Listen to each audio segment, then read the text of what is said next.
ஏசாயா 42 அதிகாரம் 3ஆம் வசனம். அவர் நெறிந்த நாணலை முறியாமலும் மங்கி எரிகிற திரியை அணையாமலும்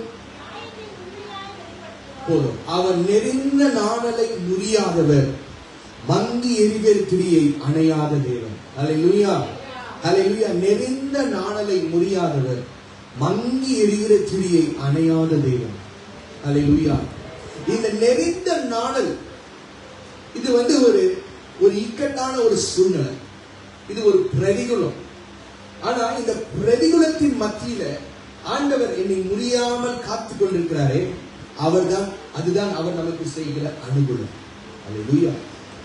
பிரதிகுலத்தின் மத்தியில ஒரு அனுகூலத்தை ஆண்டவர் நம்முடைய வாழ்க்கையில வச்சிருக்கிறார். எத்தனை பேர் நம்புறீங்க? எத்தனை பேர் விசுவாசிக்கிறீங்க? ஒருவேளை என்னை சூழ்ந்திருக்கிற காரியம், என்னை சூழ்ந்திருக்கிற சூழ்நிலை என்னை ஒரு நெருக்கத்திற்குள்ள தள்ளலாம். ஒரு பிரதிகுலத்துக்குள்ள நான் இருக்கிற ஒரு சூழ்நிலை நான் இருக்கலாம். ஆனால் அவைகள் மத்தியில அந்த எரியை இன்னும் ஆண்டவர் என்ன பண்றாரு? அந்த நெருப்பை எரிய வைத்துக் கொண்டிருக்கிறார். அந்த நாணலை முறியாதபடிக்கு ஆண்டவர் என்ன பண்றாரு? ஒவ்வொரு நாளும் அதை என்ன பண்றாரு? பாதுகாத்துக் கொண்டிருக்கிறார். அல்லேலூயா.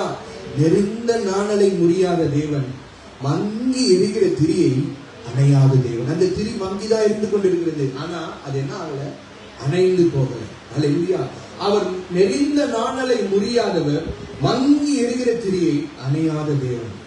இப்போ இந்த பிரதிகுலத்தின் மத்தியில, ஒரு நெருக்கத்தின் மத்தியில ஒரு சின்ன அனுகூலத்தை ஆண்டவர் என்ன பண்றாரு? எனக்கு வைத்திருக்கிறார். அதுதான் இந்த நாளுமே நான் உங்களோடு கூட பேச போகிறேன். கொஞ்சம் பலனை வச்சிருக்கிறாரு, கொஞ்சம் கிருபையை வச்சிருக்கிறாரு, கொஞ்சம் வீரத்தை வச்சிருக்கிறார். அல்லேலூயா. நான் 4 வசனத்தை வாசிக்கிறேன். நீங்க அதை நோட் பண்ணிக்கோங்க. அந்த 4 வசனத்துல என்னென்ன காரியம் இருக்குது என்று சொல்லி மாத்திரம் நான் சொல்றேன். ஏன்னா ஒவ்வொரு வசனத்தை நம்ம வாசிக்க முடியாது. 2 நாளாகமத்தின் புஸ்தகம் 12ஆம் அதிகாரம் 7ஆம் வசனம். 2 நாளாகமம் 12:7 வாசிக்க வேண்டாம். இதுல என்ன இருக்குன்னா கொஞ்சம் சகாயம். என்ன இருக்குது? கொஞ்சம் சகாயம். எஸ்ரா எழுதின புஸ்தகம் 9ஆம் அதிகாரம் 8ஆம் வசனம். அதை நீங்க பாத்தீங்கன்னா கொஞ்சம் கிருபை, கொஞ்சம் கிருபை. ஏசாயா 1ஆம் அதிகாரம் 9ஆம் வசனம். அதை நீங்க பாத்தீங்கன்னா கொஞ்சம் மீதி. என்னது? கொஞ்சம் மீதி. வெளிப்படுத்தின விசேஷம் 3ஆம் அதிகாரம் 8ஆம் வசனத்தை நீங்க பாத்தீங்கன்னா கொஞ்சம் பலன். அல்லேலூயா. கொஞ்சம் கிருபை, கொஞ்சம் சகாயம், கொஞ்சம் நீதி, கொஞ்சம் பலன். அவருடைய கொஞ்சம் என்பதுதாங்க நம்மளுடைய ஆண்டவருடைய நம்மளுடைய மிகுதியிலும் அநேகமா இருக்கிறது. அல்லேலூயா. ஆண்டவர் கொடுக்கிற கொஞ்சம் கிருபை, ஆண்டவர் கொடுக்கிற கொஞ்சம் பலன், இது நம்மளுடைய பார்வைக்கு நம்ம பார்க்கும்போது கொஞ்சமா இருக்கலாம். ஆனா அதுதான் என்னுடைய மிகுதியிலும் அநேகமா இருக்கிறது. அல்லேலூயா. அந்த சிறு பையன் கிட்ட என்னது இருந்தது? 5 அப்பம் 2 மீன். கொஞ்சம் தான். அவன் 3 நாள் அதை சாப்பிடாம பொத்தி பொத்தி வச்சிருக்காங்க. நீங்க பார்க்கணும். ஆனா அதை கொண்டுதான் ஆண்டவர் என்ன பண்றாரு? மிகுதியிலும் அதிகமாய் செய்கிறார். அல்லேலூயா. எலியா சொல்லும் போது, அந்த வேலைக்காரனை போய் பாருப்பா அப்படின்னு சொல்லும் போது அவன் என்ன சொல்றான்? ஒரு சின்ன கையளவு மேகதான் தெரியுது எலியாவே அப்படின்னு சொல்லும் போது, அப்பா நீ போய் சொல்லுப்பா, இப்போ ஒரு பெரிய பெருமழையின் இறைச்சல் உண்டாக போகுது. அல்லேலூயா. கொஞ்சம் காரியம் தாங்க. ஆனா இதுதான் என்னுடைய மிகுதியிலும் அநேகமாய் ஆண்டவர் மாற்ற போகிறார். அல்லேலூயா. அல்லேலூயா. இன்றைக்கு நீங்க சொல்லலாம், ஆண்டவர் என்கிட்ட ஒண்ணுமே இல்லையே, நான் இருக்கிறது ஒரு சின்ன ஒரு வீடு, எனக்கு இருக்கிறது ஒரு சின்ன ஒரு வேலை, எனக்கு இருக்கிறது ஒரு சின்ன ஒரு காரியம், ரொம்பலாம் நான் எதுவுமே சேர்த்து வைக்கலையே. அவங்கள பார்க்கும்போது அவங்க பெரிய பங்களாவை கட்டி வச்சுக்கிறாங்க, அவங்க பார்க்கும்போது பெரிய பெரிய ஆசீர்வாதங்கள், பெரிய பெரிய நன்மைகள், இதெல்லாம் நாம பார்க்க வேண்டாம். ஆண்டவர் இன்றைக்கு அவர் நமக்கு கொடுத்திருக்கிற இந்த கொஞ்சம் தான், அதுதான் நம்முடைய வாழ்க்கையில் இருக்கிற எல்லா பிரதிபலிப்பின் மத்தியிலும் அவர் நமக்கு கொடுக்கிற அனுகூலம். அல்லேலூயா. அல்லேலூயா. நமக்குள் இருக்கிற காரியம் அது கொஞ்சமா இருக்கிற காரியமா இருந்தாலும் இந்த நாளிலே அதை நாம் ஆண்டவருடைய கரத்துல நாம காண்பிக்கும் போது, அதான் நீங்க வெளிப்படுத்த நீதிமொழிகள்ல 30ஆம் அதிகாரத்துல 7ஆம் வசனம் 8ஆம் வசனத்தை நீங்க வாசித்தீங்கன்னா, நான் 2 மனுவை உம்மிடத்தில் கேட்கிறேன். நான் ரொம்ப ஐஸ்வர்யமான இருக்கக்கூடாது, நான் ரொம்ப தரித்திரனாக என்ன பண்ணக்கூடாது, இருக்கக்கூடாது. என்ன நீங்க கரெக்டான ஒரு சமநிலைமையான இடத்துல நீங்க வைங்க ஆண்டவரே. நான் ரொம்ப ஐஸ்வர்யம் ஆயிட்டேன்னா கர்த்தர் யார் என்று நான் கேட்பேன் என்று சொல்லி அந்த வசனம் சொல்லுது. நான் ரொம்ப தரித்திரன் ஆயிட்டேன்னா நான் மற்றவங்க கிட்ட போய் கையேந்திர ஒரு நிலைமை வந்துடும். ஆண்டவரே நான் ரொம்ப ஐஸ்வர்யமான இருக்கக்கூடாது, எனக்கு ரொம்ப ஐஸ்வர்யம் வந்துச்சுன்னா ரொம்ப பெருமை எனக்குள்ள வந்துடும். நான் தரித்திரனாவும் இருக்கக்கூடாது, என்னை கஷ்டத்துல வச்சிடாதீங்க, என்னை நீங்க சம நிலைமையில வைங்க. ஹல்லேலூயா. பிரதிகூலத்தின் மத்தியில ஒரு சின்ன அனுகூலத்தை ஆண்டவர் இந்த நாளிலே நம்முடைய வாழ்க்கையில வைத்திருக்கிறார். பிரதிகூலத்தின் மத்தியில ஒரு கொஞ்சம் கிருபையை கொடுத்திருக்கிறார். பிரதிகூலத்தின் மத்தியில ஒரு கொஞ்சம் பலனை கொடுத்திருக்கிறார். பிரதிகூலத்தின் மத்தியில ஒரு கொஞ்சம் நீதியை வச்சிருக்கிறார். அதுதான் இந்த நாளிலே ஆண்டவர் நம்மோடு கூட பேச போகிற வார்த்தை. பாருங்க, எலியா கேரித் ஆற்றங்கரையில இருக்கிறார். கேரித் ஆற்றங்கரையில இருக்கும்போது அவர் சொல்றாரு, ஆகாப் கிட்ட சொல்றாரு, 3 வருஷம் மழை பெய்யாது அப்படின்னு சொன்ன உடனே மழை வரல. ஆண்டவர் சொல்றாரு, நீ போய் கேரித் ஆற்றங்கரையிலே காத்திரு அப்படின்னு சொல்லும்போது எலியா என்ன பண்றாரு, கேரித் ஆற்றங்கரையில உட்கார்ந்து கொண்டு அமர்ந்து கொண்டிருக்கிறார். நாட்கள் கடந்து போனது. அந்த கேரித் ஆற்று வற்றி போக ஆரம்பித்தது. அல்லேலூயா. இப்போ பாருங்க, வாசிங்க 1 ராஜாக்கள் 17ஆம் அதிகாரம் 1 ராஜாக்கள் 17ஆம் அதிகாரம் 8ஆம் வசனத்தை வாசிங்க பார்க்கலாம். அப்பொழுது கர்த்தருடைய வார்த்தை அவனுக்கு உண்டாயிற்று. அப்பொழுது கர்த்தருடைய வார்த்தை அவனுக்கு உண்டாயிற்று. எலியா பாருங்க, கேரித் ஆற்றங்கரையில இருக்கிறான். பயங்கரமா தண்ணி புரண்டு ஓடுகிறது. ஒரு பெரிய ஆசீர்வாதத்தின் மத்தியில அவன் உட்கார்ந்து கொண்டிருக்கிறான். ஒவ்வொரு நாளும் அந்த தண்ணீரை பார்க்கிறான், அந்த தண்ணீரை எடுத்து அவன் பருகிறான். அதுவே அவனுக்கு ஒரு பெரிய ஆசீர்வாதமா இருக்கிறது. ஆனால் நாட்கள் செல்ல செல்ல தண்ணீர் வற்றி போக ஆரம்பிக்கிறது, ஆறு வற்றி போக ஆரம்பிக்கிறது. பாருங்க, அந்த நேரத்துல ஒரே ஒரு காரியத்தை மாத்திரம் நாம் நன்றாய் புரிந்து கொள்ளணும். நம்மை சுற்றி இருக்கிற சூழ்நிலை நமக்கு வற்றி போகிற ஒரு நிலைமையில போல இருக்கலாம், ஒரு வனாந்திரத்தில் இருக்கிற ஒரு சூழ்நிலை போல இருக்கலாம். ஆனா கர்த்தருடைய வார்த்தை ஒரு நாள் வற்றி போகாது. அல்லேலூயா. கர்த்தருடைய வார்த்தை ஒரு நாள் குறைஞ்சி போகாது. கர்த்தருடைய வார்த்தை ஒரு நாள் நமக்கு இல்லாம இருக்காது. கர்த்தருடைய வார்த்தை அந்த இடத்துல உண்டாகுது. என்னுடைய வாழ்க்கையில எது இருக்கிறதோ இல்லையோ, ஒரு சில காரியம் எனக்குள்ளே குறைஞ்சு கொண்டே போகிற ஒரு நிலைமையில இருக்கலாம். ஆனா அவருடைய வார்த்தை ஒரு நாளும் குறைஞ்சு போகாது. அவருடைய வார்த்தை ஒவ்வொரு நாளும் எனக்கு உண்டாயிருக்கிறது. இந்த இடத்துல நீங்க எது தெரியுமா பார்க்கணும், ஆண்டவர் கர்த்தருடைய வார்த்தை சொன்னதாவது, இல்ல கர்த்தருடைய வார்த்தை கர்த்தர் உரைத்ததாவது, கர்த்தர் சொன்னதாவதுன்னு சொல்லியிருக்கலாம். ஆனா இங்க என்ன எழுதியிருக்கிறது, உண்டாயிற்று. It is formed. இல்லாதவைகளின் மத்தியில இருக்கிறவைகளை போல் மாற்றுகிறவர் தான் என்னுடைய கர்த்தர். இந்த இடத்துல எலியா ஒரு பெரிய ஆசீர்வாதமான ஒரு சூழ்நிலையில இருந்து இப்போ அந்த ஆற்று வற்றி போன நிலைமையில ஒரு அனுகூலத்தின் மத்தியில ஒரு பெரிய பிரதிகூலத்துக்குள்ள வந்துட்டார். எல்லா ஆசீர்வாதம் இருந்தது, எல்லா நன்மைகள் இருந்தது, எல்லா காரியங்கள் இருந்தது, அவருக்கு எல்லாமே அங்கே ஆண்டவர் உண்டு பண்ணி வைத்திருந்தார். ஆனா ஒரு நாள் தண்ணீர் வற்றி போக ஆரம்பிக்கும் போது, ஆற்று வற்றி போக ஆரம்பிக்கும் போது எலியா பாருங்க, அந்த இடத்துல கர்த்தருடைய வார்த்தை எலியாவுக்கு உண்டானது. இதுவரைக்கும் எலியா பேசுறது இஸ்ரவேல் ஜனங்களுக்காக அந்த வார்த்தை உண்டானது. நீங்க 2ஆம் வசனத்தை நீங்க வாசிச்சு பாத்தீங்கன்னா, அப்பொழுது கர்த்தருடைய வார்த்தை உண்டாகி அப்படின்னு நீங்க பார்க்கலாம். அந்த வார்த்தை யாருக்குன்னா இஸ்ரவேல் ஜனங்களுக்கு உண்டானது. ஆனா இன்றைக்கு ஆண்டவர் ஒரு சில பேரோடு அவர் பர்சனலா பேசுகிறார்.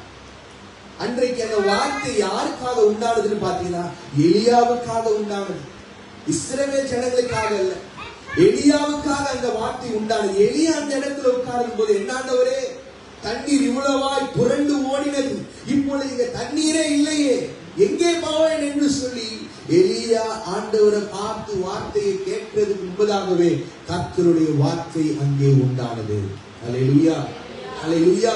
இன்றைக்கு நம்முடைய வாழ்க்கையில சில பெரிய ஆசீர்வாதம், சில பேருக்கு உங்க வேலைதான் ஒரு பெரிய ஆசீர்வாதமா இருக்கலாம்.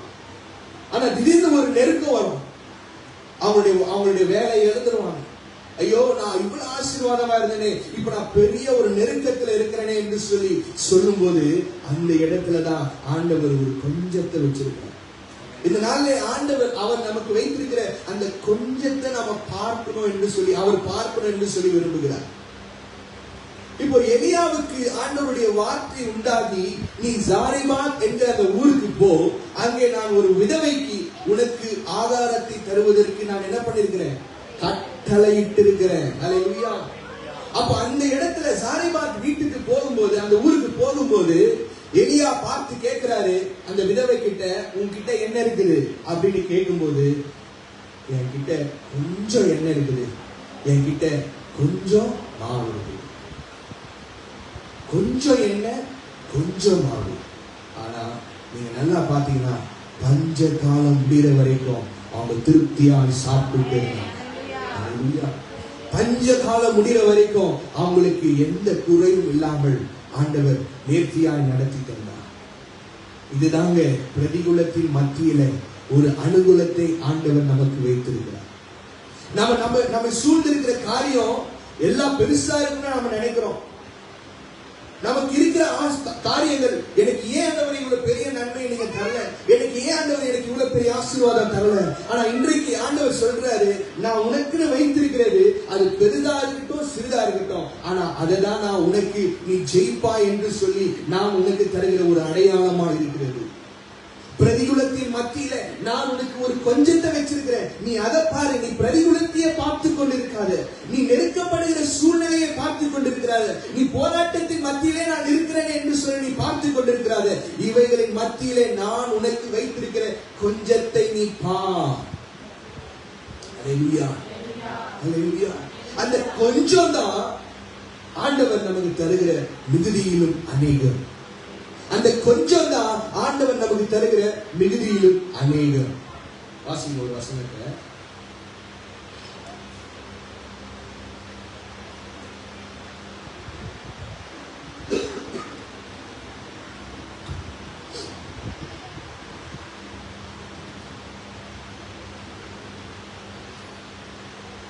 அதே 1 ராஜாக்கள் 17ஆம் அதிகாரத்தில்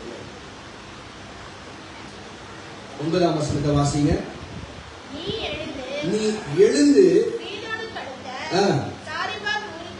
போய் அங்கே தங்கியிரு, உன்னை பராமரிக்கும்படி அங்கே இருக்கிற ஒரு விதவைக்கு கட்டளையிட்டேன் என்றார். கட்டளையிடுகிறவர் நம்முடைய ஆண்டவர் யாருங்க? அவர் சொல்ல ஆகும், அவர் கட்டளையிட நிற்கும். அவர் எனக்காக ஏதோ ஒன்று அவர் செய்து வைத்திருக்கிறார், அவர் கட்டளையிட்டு இருக்கிறார். அந்த வார்த்தை உண்டு பண்ணி ஆண்டவர், அந்த கர்த்தருடைய வார்த்தை அவருக்கு உண்டாயிற்று. என்ன உண்டாயிருக்கு? something God has prepared. ஏதோ ஒரு பெருசா ஆண்டவர் என்ன பண்றாரு, வைத்திருக்கிறார். ஆனா அவனுடைய பார்வைக்கு அது கொஞ்சமா இருந்தாலும் எலியா என்ன சொல்றாரு, உன்கிட்ட என்ன இருக்குது, என்கிட்ட அந்த வசனத்தை எடுத்து வாசிங்க.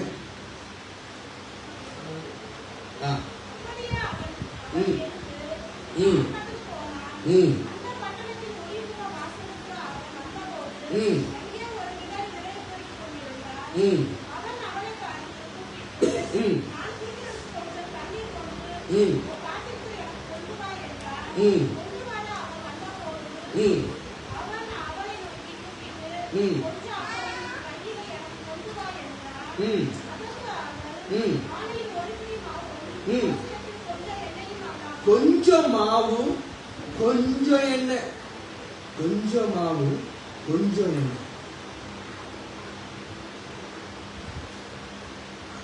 அந்த கொஞ்சம் மாவு, அந்த கொஞ்சம் எண்ணெய் தான் ஆண்டவர் நமக்கு கொடுத்திருக்கிறாங்க. அந்த கொஞ்சத்தை வைத்து ஆண்டவர் என்ன பண்றாரு, அவங்கள போஷித்தார். இந்த கொஞ்சம் தாங்க, இந்த கொஞ்சம் தான் நமக்கும் ஆண்டவர் வைத்திருக்கிற பெரிய நன்மை. இந்த கொஞ்சத்தின் மத்தியில ஆண்டவர் நமக்கு எல்லாவற்றிலும், பிரதிகூலத்தின் மத்தியில நீங்க வாழ்ந்து கொண்டிருக்கலாம். ஆனா ஒரு நாளும் ஏன் ஆண்டவரே எனக்கு இந்த நன்மையை நீங்க தரல, ஏன் ஆண்டவரே அவங்க எல்லாம் நல்லா இருக்கிறாங்களே, அவங்களுக்கு எல்லாம் பெரிய வீடு இருக்குது, அவங்க எல்லாம் நல்லா படிச்சிருக்கிறாங்க, அவங்களுக்கு எந்த குறைவும் இல்லை, அவங்களுக்கு எல்லா நன்மைகள் ஆஸ்திகள் எல்லாம் இருக்குது, அவங்களுக்கு இவ்வளவு சொத்து வச்சிருக்கிறாங்க, அவங்க பேர்ல இவ்வளவு அக்கௌண்ட்ல பணம் வச்சிருக்கிறாங்க, எல்லாமே அவங்க வைத்திருக்கிறாங்களே, சொல்றாரு, எனக்கு ஒண்ணுமே இல்லையே ஆண்டவரே. அதற்கு மாறாக எனக்கு நடக்கிற காரியங்கள் எல்லாம் என்னை நெருக்குகிறது.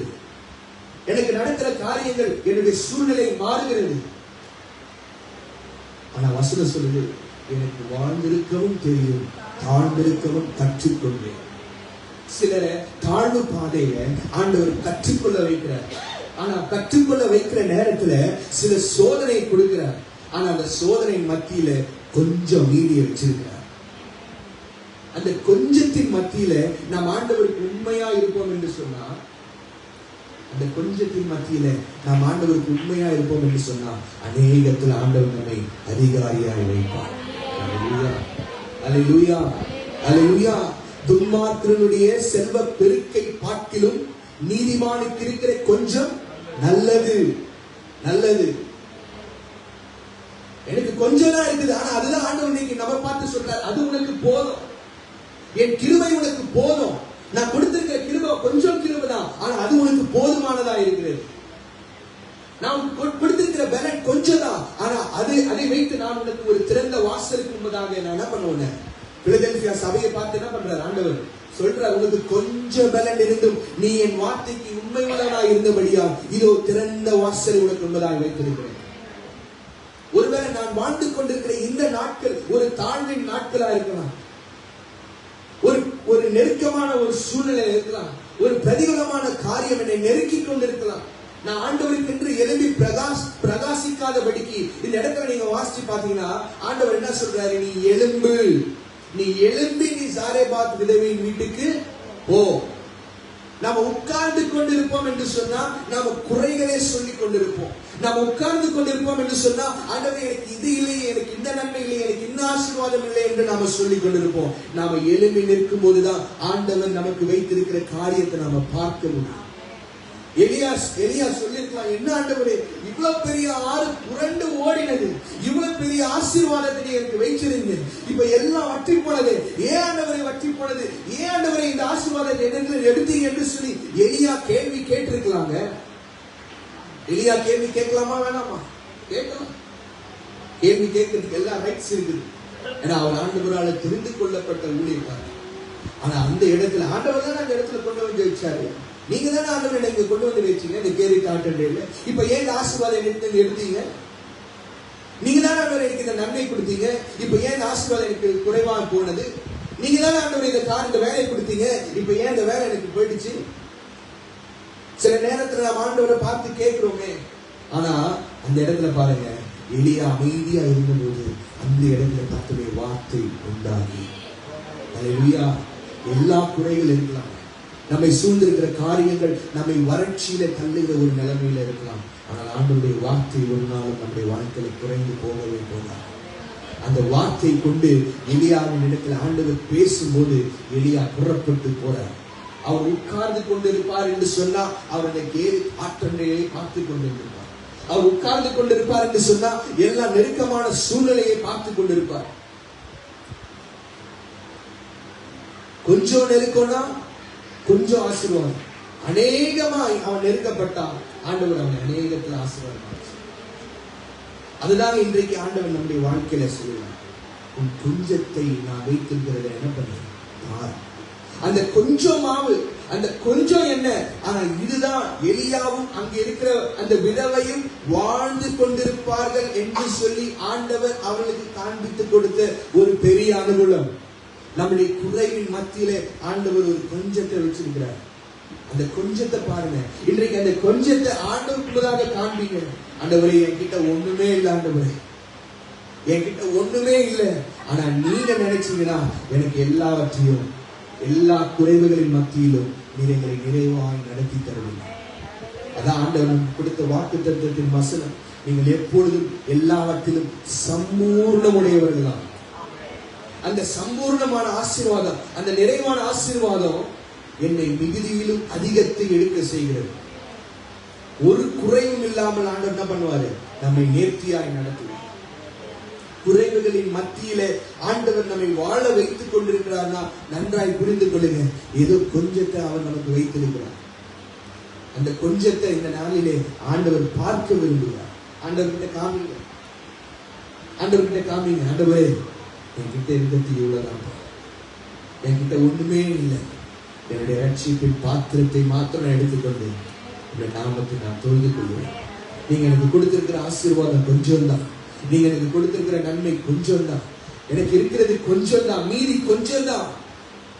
ஆனா இவைகளின் மத்தியில ஆண்டவர் நமக்கு எல்லாவற்றையும் அனுகூலமாய் மாற்றி தருவார். அடுத்தது மோசே. மோசேனுடைய வாழ்க்கை நீங்க பாத்தீங்கன்னா, மோசே பிறக்கிறது என்பதாக பார்வோன் ஒரு சட்டத்தை எழுதுகிறார். எல்லா குழந்தைகளும் என்ன பண்ணணும்? கொல்லப்படணும். ஆனா இஸ்ரவேலினுடைய பிள்ளைகள் அவங்க செழிப்பா இருந்தாங்க என்று சொன்னதுனால இப்ப அடுத்து ஒரு சட்டத்தை கொண்டு பிள்ளைகளை என்ன பண்ணணும்? நைல் நதியில தூக்கி போடணும். இந்த சட்டம் மோசே பிறக்கிறதற்கு முன்பதாகவே எழுதப்பட்ட சட்டம். மோசே அவர் பிறக்கும் போது இந்த சட்டத்தை என்ன பண்றாரு? தெரியாமலே பிறக்கிறார். மோசேனுடைய தாயார் எப்படியாவது குழந்தையை பாதுகாக்கணும் பாதுகாக்கணும் பாதுகாக்கணும் பாதுகாக்கணும் என்று சொல்லி ட்ரை பண்றார். ஆனா 3 மாதம் தான் என்ன பண்ண முடியுது? குழந்தையை பாதுகாக்க முடியும். அதுக்கப்புறம் ஒரு நாணல் பெட்டியை செய்து அந்த நாணல் பெட்டிக்குள்ள குழந்தையை வைத்து அவள் என்ன பண்றார்? அந்த பெட்டியை மோசேவை அந்த தண்ணீர்ல அனுப்பிவிடுறார். அந்த தண்ணீர்ல அனுப்பிவிடுறார்.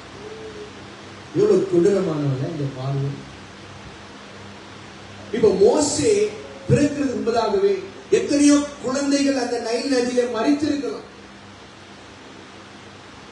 அந்த நைல் நதியில அதிக முதலைகள் உண்டா. அந்த முதலைகள் என்ன பண்ணும்? நைல் நதி குழந்தை நதியில மூழ்கி சாகணும், முதலைகளும் கடிச்சு சாகணும். அதனாலதான் என்ன பண்றாங்க? அந்த நாணல் பெட்டிய செய்து குழந்தைய முதலைக்கு வந்து பாதுகாத்து அந்த பெட்டிக்குள்ள எப்படியாவது அந்த குழந்தை பத்திரமா இருக்கணும் என்று சொல்லி மோசேயுடைய தாயார் அந்த நாணல் பெட்டிக்குள்ள பாருங்க. இந்த சட்டத்தை ஏற்றினது பார்வோன். ஆனா பார்வோனுக்கு மேலாக ஒருவர் இருக்கிற வாசகம் பிரசங்கி.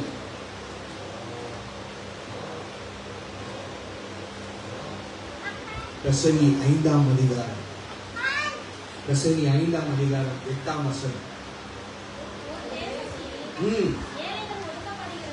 ஒரு தேசத்தில் ஏழைகள் ஒடுக்கப்படுகிறதையும் நியாயமும் நீதியும் புரட்டப்படுகிறதையும் நீ காண்பாயானால் அதை குறித்து ஆச்சரியப்படாதே. உயர்ந்தவன் மேல் உயர்ந்தவன் காவலாளியா இருக்கிறான், அவர்கள் மேல் உயர்ந்தவர் ஒருவர் உண்டு. கரங்களை தட்டி ஆண்டவருக்கு நன்றி சொல்ல பார்க்கலாம். உயர்ந்தவன் மேல் உயர்ந்தவன் காவலாளியா இருக்கிறான், ஆனால் அவர்கள் மேல் உயர்ந்தவர் ஒருவர் உண்டு. மோசேக்கு மேல ஒருத்தர் இருந்தான், பார்வோன். அவன் தான் சட்டத்தை எழுதினவன், அவன் காவலாளியா இருக்கிறான். ஆனா அவனுக்கு மேல் உயர்ந்தவர் ஒருவர் இருக்கிறார். அவர் மோசே பிறக்கிறது என்பதாக பார்வோன் சட்டத்தை எழுதுவதற்கு முன்பதாக மோசேனுடைய திட்டத்தை அவருடைய கையிலே எழுதி வைத்திருக்கிறார். அந்த திட்டத்தின்படிதான் மோசே இருப்பான். என்ன காவல் என்ன சட்டத்தை போட்டாலும் பிரச்சனை கிடையாது. ஏன்னா அவர் என்னை நீதியின் பாதையில என்னை நேர்த்தியாய் அவர் நடத்தி செல்லுவார். ஹல்லேலூயா, ஹல்லேலூயா. ஒரு சின்ன நாணல் பெட்டி, ஆனா அந்த பெரிய நைல் நதி மத்தியில, அந்த பெரிய பெருவெள்ளத்தின் மத்தியில அந்த சின்ன நாணல் பெட்டி தான் மோசேக்கு அனுகூலமா இருந்தது. அந்த நைல் நதிக்குள்ள முதல்ல இருந்தது. அந்த நைல் நதி அந்த தண்ணிக்குள்ள மோசே மூழ்கி போகலாம்.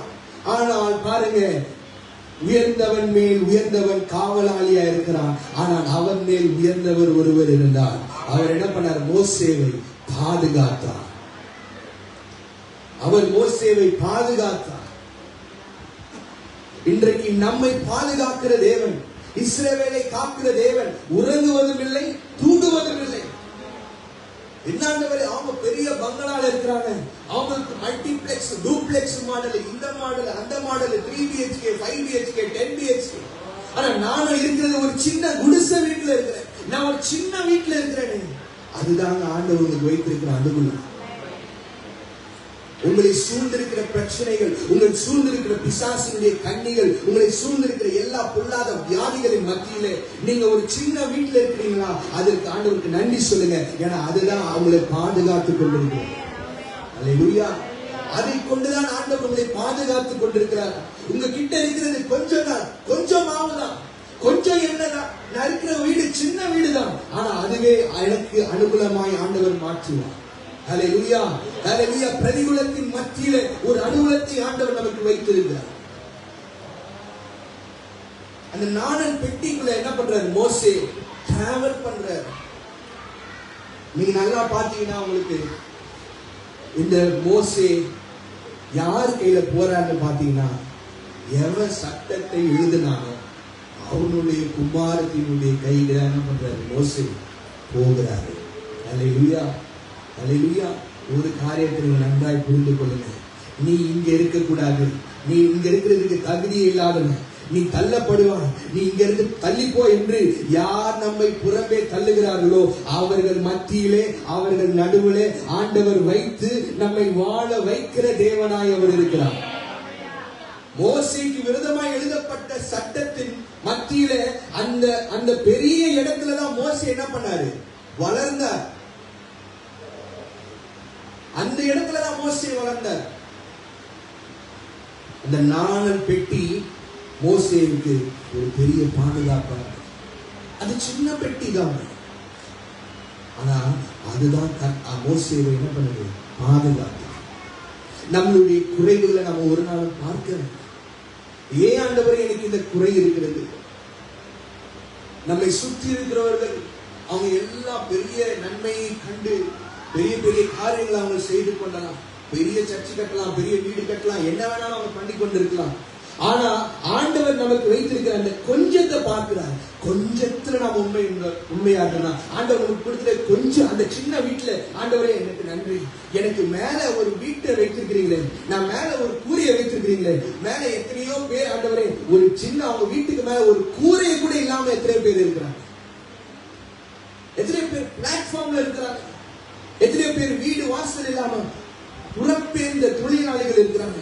அவங்களுக்கு நிலையான ஒரு இடம் கிடையாது, அகதிகள் இருக்கிறாங்க. ஒரு இடத்துல இருந்து ஒரு இடத்துல நீங்க பார்க்கிறீங்க இல்லைங்களா? பிளாட்ஃபார்ம்ல இப்போ கூட மூலக்கடை புஜிக்குள்ள நீங்க போனீங்கன்னா அங்க ஒரு கூட்டம் இருக்கும், அவங்களுக்குலாம் வீடு கிடையாது. ஆனா ஏதோ ஒண்ணு ஆண்டவர் நமக்கு வைத்திருக்கிறாரு, ஏதோ ஒண்ணு வைத்திருக்கிறாரு, ஏதோ கொஞ்சத்தை வச்சிருக்கிறாரு. இன்றைக்கு அந்த கொஞ்சத்துக்காக ஆண்டவருக்கு நன்றி சொல்லுங்க. ஆண்டவர் மேல ஒரு விஷயம் கண்களை மூடி, ஆண்டவரே எனக்கு ஏதோ குறைகள் உண்டுதான், ஆனால் குறைகளின் மத்தியில என்னை ஒவ்வொரு நாளும் நடத்தி கொண்டிருக்கிறீர்கள். குறைகளின் மத்தியில என்னை நேர்த்தியாக நடத்தி கொண்டிருக்கிறீர்கள். நான் இருக்கிறது ஒரு சின்ன வீடா இருக்கலாம், நீங்க கையில கொடுத்தது சின்ன கொஞ்சம் மாவா இருக்கும், கொஞ்சம் எண்ணெயா இருக்கும், ஆனா பஞ்ச காலம் வரும் மட்டும் அவர்கள் வாழ்ந்தார்கள். மோசே நாணல் பெட்டியில இருக்கிற வரைக்கும் அவனுக்கு பாதுகாப்பு.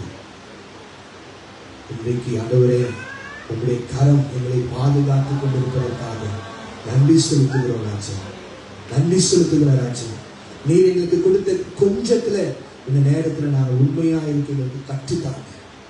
கொஞ்சத்துல நாங்கள் உண்மையா இருக்கும்போது அதுவே நீ எங்களுக்கு தருகிற மிகுதியிலும் அதிகமாய் மாற்றுகிற நல்ல தேவனாயிருக்கிறீர். Thank you Jesus. இன்றைக்கு கர்த்தர் யாரோடு கூட பர்சனலா பேசுறார். யாருக்கு என்று எனக்கு தெரியல, ஆனா ஏதோ ஒரு காரியத்துக்காக நீங்க கேட்டுக்கொண்டு இருக்கிறீங்க. இன்றைக்கு உங்களுடைய கொஞ்சத்தை ஆண்டவர் பார்க்கிறார். இன்றைக்கு உங்க கொஞ்சத்தை ஆண்டவர் பார்க்கிறார். நிச்சயமாய் முடிவு உண்டு மகனே, மகனே, நிச்சயமாய் முடிவு உண்டு. உன் நம்பிக்கை வீண் போகாது, உன் நம்பிக்கை வீண் போகாது. கொஞ்சத்தை நீ பார்க்கிறியே, கொஞ்சத்தை பார்க்காத, அதை என்னிடத்தில் கொண்டு வா, அது என்னிடத்தில் காண்பி. நான் அதை மிகுதியாக்குவேன், நான் அதை வர்த்திக்க பண்ணுவேன், நான் அதை பெருக பண்ணுவேன். யாபேசின் எல்லைகளை பெருக பண்ணின தேவன் இன்றைக்கு உன்னுடைய வீட்டில் இருக்கிற கொஞ்சத்தை பார்க்காதே, அதை ஆண்டவருடைய கரத்தில் நீ கொடுப்பா என்று சொன்னார். அதுவே உன்னுடைய வாழ்க்கையில அவர் கொடுக்கிற மிகுதிகள் அதிகம். அந்தலரமா கபதலரபோ விமா சதலரபோ அந்தலரமா. கொஞ்சத்தை ஆண்டவர் பார்க்கிறார். கொஞ்சத்திலே நாம் உண்மையாக இருக்கோம். அடுத்த வசனத்தை ஒரு வசனத்தை வாசிப்போம். ஏசாயா 4ஆம் அதிகாரம் 5ஆம் வசனம் 6ஆம் வசனத்தை வாசிப்போம். அப்பொழுது கர்த்தர் சீயோன் மலையிலுள்ள எல்லா வாசஸ்தலங்களிலும் அதின் சபைகளின் மேலும் பகலில் மேகத்தையும் புகையையும் இரவில் பொழிந்துவிட்டு எரியும் அக்கினி பிரகாசத்தையும் உண்டாக்குவார். மகிமையானவைகளின் மேலெல்லாம் காவல் உண்டாயிருக்கும். மகிமையானவைகளின் மேலெல்லாம் காவல் உண்டாயிருக்கும். மகிமையானவைகளின் மேலெல்லாம் காவல் உண்டாயிருக்கும். அந்த சின்ன பெட்டி தான், அந்த சின்ன நாணல் பெட்டி தான். ஆனா அதற்குள் இருக்கிற மோசே யாருங்க? ஆண்டவரால் தெரிந்து கொள்ளப்பட்டவன். அதற்கு அவன் மகிமையானவனாய் இருக்கிறான். ஆண்டவரான மகிமையாய் உண்டாக்கினார். அந்த இடத்துல அந்த சின்ன பெட்டிக்குள்ள மகிமையானது வைக்கப்பட்டிருக்கிறது. அவைகளின் மேல் காவல் வைக்கப்பட்டிருக்கிறது. உயர்ந்தவன் காவலாளியா இருக்கிறான். ஆனால் அவைகளின் மேல் உயர்ந்தவர் ஒருவர் இருக்கிறார். அந்த பெட்டிக்குள்ள இருக்கிறது கர்த்தருடைய மகிமை. அல்லேலூயா. நாம சின்ன வீடு இருக்கலாங்க, நாம இருக்கிற இடம் சின்ன இடமா இருக்கலாம். ஆனா அதுக்குள்ளே கர்த்தருடைய மகிமை இருக்கும் என்று சொன்னா அந்த மகிமையின் கனத்தை ஆண்டவர் உங்களுக்கு எனக்கு என்ன பண்றாரு?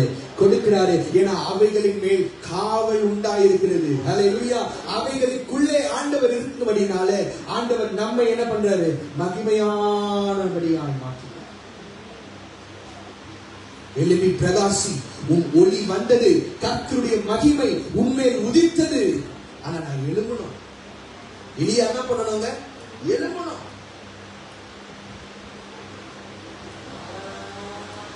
இந்த இடத்துல நீங்க நன்றாய் பார்த்தீங்கன்னா பெட்டி மோசே பெட்டி எதுக்காக? வாழ்வதற்காக. ஆனா அரண்மனையில தான் மோசே என்ன பண்ணணும்? வளரணும். பெட்டி எதுக்கு? நாம வாழ்வதற்காக, நாம காத்துக்கொள்ளப்படுவதற்காக, நம்மை பாதுகாக்கிறதுக்காக. ஆனா பெட்டியிலே என்னுடைய வாழ்க்கை ஒரு நாள் முடிஞ்சு போயிடாதுங்க. ஒரு பெரிய அரண்மனையை ஆண்டவர் என்ன பண்றாரு? வைத்திருக்கிறார். ஒரு பெரிய விசாலத்தை ஆண்டவர் வைத்திருக்கிறார். ஒரு பெரிய ஆசீர்வாதத்தை ஆண்டவர் வைத்திருக்கிறாரு. இன்றைக்கு உங்களுடைய கொஞ்சத்தை மாத்திரம் நீங்க பார்க்காதீங்க. அதற்கு பின்பதாக ஆண்டவர் வைத்திருக்கிற விசாலத்தை நினைத்து பாருங்கள். அந்த விசாலத்தை நினைத்து ஆண்டவருக்கு நன்றி சொல்லுங்க. எந்த இடத்துல மோசேக்கு விரோதமாய் சட்டம் எழுதினானோ பார்வோன், அந்த இடத்திலே தான் மோசேவை கொண்டு அந்த இடத்துல மோசேவை ஆண்டவர் வளர செய்கிறார். எந்த இடத்துல நம்மை புறமே தள்ளுகிறார்களோ, யார் நீ ஒன்றுக்கும் உதவாதவன், உன்னால ஒரு பிரயோஜனம் எனக்கு கிடையாது, நீ தள்ளப்பட்டவன், புறக்கணிக்கப்பட்டவன் என்று உலகத்தின் கண்களிலே நாம் காணப்பட்டாலும் அவர்களின் மத்தியிலே அவர்கள் கண் காணத்தக்க விதத்திலே ஆண்டவர் நம்மை வளர செய்கிற நல்ல தேவனாய் இருக்கிறார். அல்லேலூயா. நீங்க வாழ்ந்து கொண்டிருக்கிற நாட்கள் ஒருவேளை நாணல் பெட்டியில வாழ்கிற ஒரு வாழ்க்கை போல நீங்க வாழ்ந்து கொண்டிருக்கலாம். ஆனால் ஒரு நாள் வரும், நிச்சயமாய் வரும். அந்த நாளுக்காக கர்த்தருக்கு நன்றி சொல்லுங்க. அந்த நாளுக்காக கர்த்தருக்கு நன்றி சொல்லி அவருடைய நாமத்தை மகிமைப்படுத்துங்க, அவரை துதியுங்க. ஏன்னா ஒரு நாள் வரும், அப்பொழுது அவர்கள் கண்கள் காணத்தக்க விதத்துல ஆண்டவர் நம்மை ஆசீர்வதித்து உயர்த்துவார். அல்லேலூயா. அதுல எந்த சந்தேகமும் வேண்டாம், அதுல எந்த சந்தேகமும் வேண்டாம். சட்டம் எழுதப்பட்டது உண்மைதான். ஆனா அந்த இடத்துல பார்வோனுடைய குமாரத்தினுடைய கையில என்ன பண்ணாரு? பார்வோனுடைய குமாரன் தான் மோசேவை கையில எடுத்தான். ஆனா எடுக்க வச்சது யாருங்க? கர்த்தர்.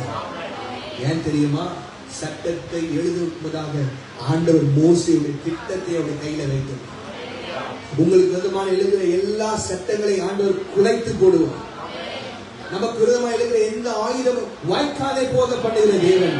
ஏன்னா இஸ்ரவேலை காக்கிற தேவன். அவர் உறங்குவதும் இல்லை, அவர் தூங்குவதும் இல்லை. இன்றைக்கு உங்களுடைய கையில இருக்கிற கொஞ்சத்தை பாருங்க, ஆண்டவருடைய கரத்துல காண்பீங்க. நிச்சயமாய் ஆண்டவர் ஒரு பெரிய விசாலத்திற்குள்ளே இதை கொண்டு போவார். மோசே வாழ்வதற்காக தான் நாணல் பெட்டி, ஆனால் அவன் வளர்வது அரண்மனையில். அந்த அரண்மனையின் வாழ்க்கை ஒரு பெரிய செழிப்பின் வாழ்க்கை. இன்றைக்கு நான் வாழ்ந்து கொண்டிருக்கிற வாழ்க்கை ஒரு வனாந்தரமான ஒரு வாழ்க்கை இருக்கலாம். பிரதிகூலத்தின் மத்தியிலே ஒரு அனுகூலத்தை ஆண்டவர் வைத்திருக்கிறார்.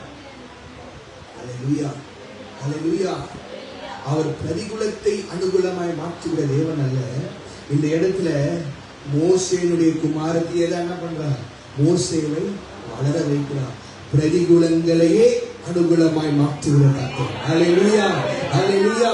பிரதிகூலத்தின் மத்தியிலே அனுகூலமாய் மாற்றுகிற தேவன் மாத்திரம் அல்லங்க, யாருக்கு விரோதமாய் நமக்கு விரோதமாய் எழும்பினார்களோ அவர்களுக்குள்ளே ஆண்டவர் நம்மை உயர்த்தி, ஹல்லேலூயா, கண்கள் காணத்தக்க விதத்துல ஆண்டவர் பெரிய நன்மையை செய்வார். ஹல்லேலூயா. ஒரு பாடல் நாம பாடுவோம். என் கர்த்தர் செய்ய நினைத்தது அது தடைபடாது, என் தேவன் என்னை ஆசீர்வதித்தார் தடுப்பது யாரு? என் கர்த்தர் செய்ய நினைத்தது அது தடைபடாது, தேவன் என்னை ஆசீர்வதித்தார் தடுப்பது யாரு? என் தேவனால் நான் உயருவேன், என் தேவனால் நான் பெருகுவேன், என் தேவனால் நான் உயருவேன், என் தேவனால் நான் பெருகுவேன். நிச்சயம் நடக்கும், நிச்சயம் நடக்கும், சுற்றி உள்ள கண்கள் அதை பார்க்கும். என்னை சுற்றி உள்ள கண்கள் அதை பார்க்கும். சொல்லுங்க, என் தேவனால், என் தேவனால் நான் உயருவேன், என் தேவனால் அந்த அருமையை பார்த்து சொல்லுங்க. என் தேவனால் நான் பெருகுவேன், நிச்சயம் நடக்கும், நிச்சயம் நடக்கும், சுற்றி உள்ள கண்கள் அதை பார்க்கும். என்னை சுற்றி உள்ள கண்கள் அதை பார்க்கும். நான் முடியாது என்ற போது முடியும் என்றாரே, நான் மனம் தளர்ந்த போது இடர்கள் என்றாரே, நான் முடியாது என்ற போது முடியும் என்றாரே, நான் மனம் தளர்ந்த போது இடர்கள் என்றாரே. கர்த்தர் எங்கள் அருகில் நான் உனக்காயாவும் செய்வேன், உன் தேவை பார்த்து கொள்வேன் என்றாரே. பார்த்து சொல்லுங்க, கர்த்தர் எங்கள் அருகில் நான் உனக்காயாவும் செய்வேன், உன் தேவை பார்த்து கொள்வேன் என்றாரே. என் தேவனால் நான் உயருவேன், என் தேவனால் நான் பெருகுவேன், என் தேவனால் நான் உயருவேன், என் தேவனால் நான் பெருகுவேன். நிச்சயம் நடக்கும், நிச்சயம் நடக்கும், சுற்றி உள்ள கண்கள் அதை பார்க்கும். என்னை சுற்றி உள்ள கண்கள் அதை பார்க்கும். ஹல்லேலூயா, ஹல்லேலூயா, ஹல்லேலூயா. எந்த இடத்துல நான் வாழணும், எந்த இடத்துல நான் இருக்கணும் என்று சொல்லி தீர்மானிக்கிறது பார்வோனுடைய குமாரத்தி கிடையாது, ஆண்டவர். ஹல்லேலூயா, ஹல்லேலூயா. அவனுடைய கரத்துல நம்ம விட்டுக் கொடுப்போம். என்னுடைய வாழ்க்கையை அவர் ஒரு செழிப்புக்குள்ள, ஒரு விசாலத்திற்குள்ள, ஒரு மகிமைக்குள்ள அவர் நம்மை கொண்டு போவார். அதான் சங்கீதக்காரன் சொல்லலாம் பாருங்க, 138 சங்கீதம் 2 வசனம். உம்முடைய சகல பிரஸ்தாபங்களின் பார்க்கிலும் உம்முடைய வார்த்தையை நீ மகிமைப்படுத்தி இருக்கிறீர்கள். அவருடைய வார்த்தை தான் என்னை என்ன பண்ணுது? மகிமைப்படுத்துகிறது. மகிமைக்கு மேல் எல்லாம் காவல் உண்டாயிற்று. மோசேவுக்கு வார்த்தை உண்டானது. அந்த வார்த்தை தான் அவன் என்ன பண்ணுது? அந்த இடத்துக்கு கொண்டு போகுது.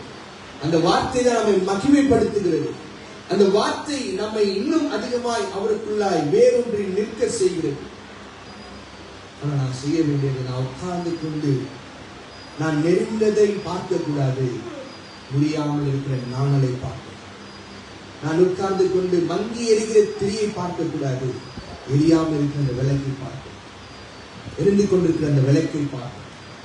அவர் நம்முடைய வாழ்க்கையில இருக்கிற எல்லா பிரதிகூலத்தின் மத்தியில ஒரு அனுகூலத்தை வைத்திருக்கிறார்.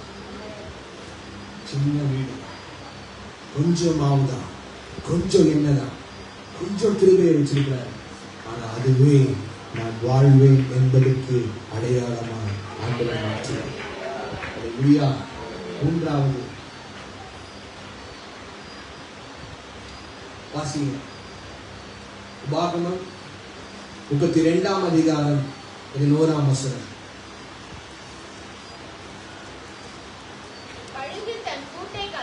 கழுகு தன் கூட்டை கலைத்து அசைவாடி விரித்து அவைகளை எடுத்து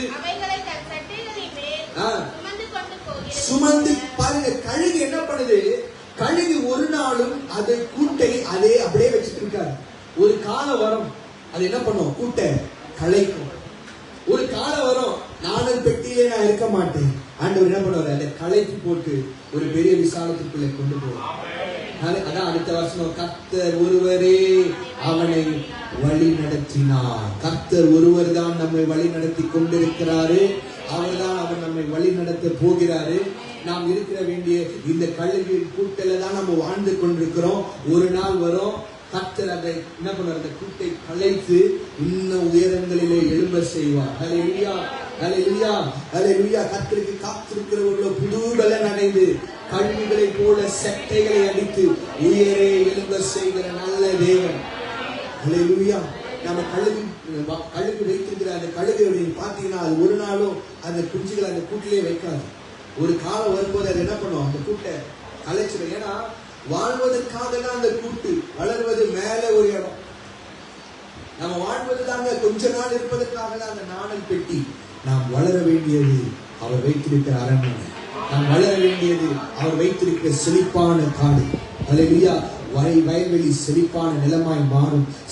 செழிப்பான நிலம் பெரிய காடாய் மாறும். அப்படிதான் ஆண்டவர் நம்ம கொண்டு போவார். That is the process. Hallelujah.